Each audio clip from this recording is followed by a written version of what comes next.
On June 5, 2006, 3 maintenance workers were killed and a 4th was seriously injured in a violent explosion during a welding operation at a rural oil production field in Raleigh, Mississippi. The field was operated by Partridge Raleigh, a company that specializes in recovering oil from older, dormant wells. All the victims worked for Stringer's Oilfield Services, an independent contractor hired by Partridge Raleigh to install tanks and piping at the site.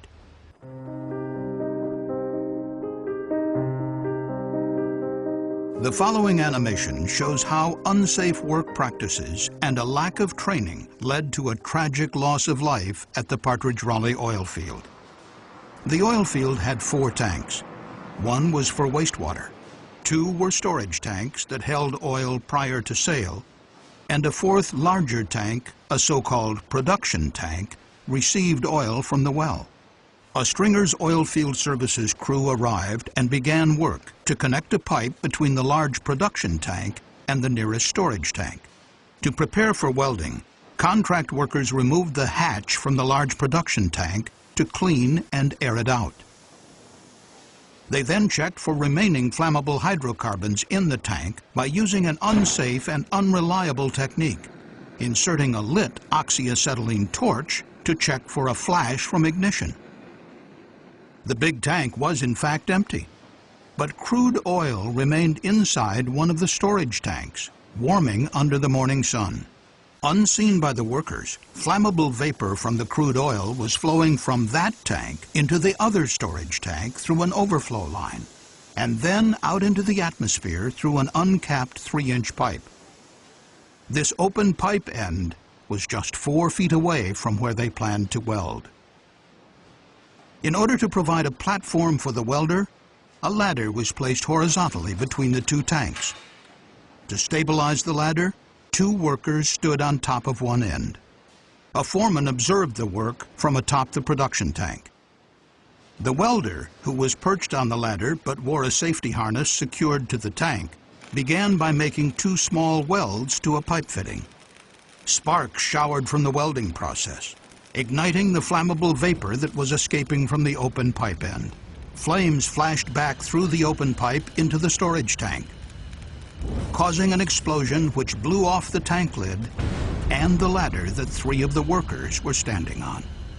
Flames shot through the overflow pipe into the next tank, causing an even more violent explosion from the flammable hydrocarbons inside and blowing its lid off as well. The first tank lid flew a distance of 50 feet. The other traveled 750 feet through the air. 2 workers that were standing atop tank number 3 and 1 that was standing atop tank number 4 were blown off by the force of the explosion. They suffered fatal injuries as a result. Only the welder, who had been wearing a safety harness, survived, but he suffered a broken hip and ankle. Prior to welding, workers only tested for the presence of hydrocarbons by inserting a lit acetylene torch into the production tank. The workers did not use a flammable gas detector to test for vapor, which could have warned them that dangerous vapor was flowing out of the open pipe near where they planned to perform welding. Another unsafe practice was not capping the open pipe, especially important since all the tanks were interconnected, and one contained a significant amount of crude oil. The CSB report also noted that the use of a makeshift work platform, the ladder braced by workers standing on top of the storage tank, unnecessarily put these 2 men in harm's way. They died when they fell from the exploding tank. The American Petroleum Institute, the National Fire Protection Association, and other organizations provide guidelines for safely performing hot work.